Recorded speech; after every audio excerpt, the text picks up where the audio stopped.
ನಂತರ ನಮಗನ್ಸೋದೇನಂದ್ರೆ ಒಬ್ಬ ರಾಜಕಾರಣಿ ತನ್ನ ಬಗ್ಗೆ ಯೋಚನೆ ಮಾಡಿದ್ರೆ ಆ ದೇಶ ಯಾವತ್ತೂ ಉದ್ಧಾರ ಆಗೋದಿಲ್ಲ ಅಂತ ನನ್ನ ಅನಿಸಿಕೆ.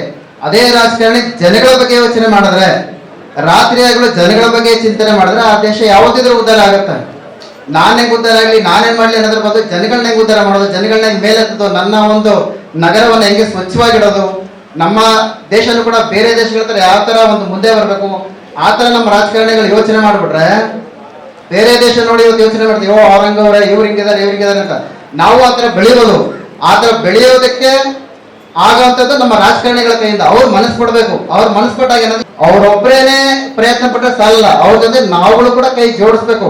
ಅವರೊಬ್ಬರೇ ಬೆಳಗಿಂದ 4 ಗಂಟೆಗೆ ಎದ್ದು ನಗರ ಸುಂದರವಾಗಿರಲಿ ಅಂತ ಹೇಳಿ ಇಷ್ಟೆಲ್ಲ ಕಷ್ಟ ಬೀಳ್ತಾ ಇರ್ತಾರೆ. ನಾವೇನ್ ಮಾಡ್ತೀವಿ, ಏನೋ ಮಾಡಿ ತಗೊಳಕ್ ರೋಡಲ್ಲಿ ಹಾಕೊಂಡು ಹೋಗ್ಬಿಡ್ತೀವಿ.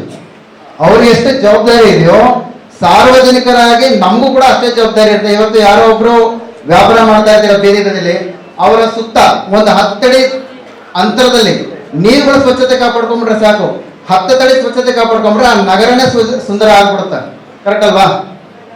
ನಾವೇನ್ ಮಾಡ್ತೀವಿ, ಯಾರೋ ಮಾಡ್ತಾರೆ ಕೂಡ ತೆಗೆದಲ್ಲಿ ಪೇಪರ್ ಬಿಸಾಕೋದು. ನೀವು ಸ್ವಂತವಾಗಿ ನೀವು ಹೇಳಬೇಕು.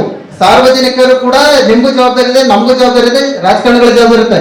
ಯಾರೋ ಒಬ್ರು ಬಂದ್ಬಿಟ್ಟೆ ನೀವು ಚೆನ್ನಾಗಿ ಇಟ್ಕೊಂಡ್ಬಿಡೋದ್ರೆ ಆಗಲ್ಲ. ನಾವೇ ಸ್ವತಃವಾಗಿ ನೋಡ್ರಿ ಅಲ್ಲಿ ಬಿಸಾಕ್ಬಿಟ್ರೆ ಪೇಪರ್ ಡಸ್ಟ್ಬಿನ್ ಅಲ್ಲಿ ಹಾಕ್ರಿ ಅಂತ ನೀವು ಹೇಳಬೇಕು. ಅವಾಗ ಏನಾಗುತ್ತೆ, ಅವ್ರಿಗೂ ಭಯ ಬರುತ್ತೆ, ನಮಗೂ ಭಯ ಬರುತ್ತೆ, ಎಲ್ಲರಿಗೂ ಆ ನಗರ ತುಂಬಾ ಸ್ವಚ್ಛವಾಗಿರುತ್ತೆ ಅಂತ ಹೇಳ್ತಾ ನನ್ನ 2 ಮಾತನ್ನ ಮುಗಿಸ್ತೀನಿ. Thank you.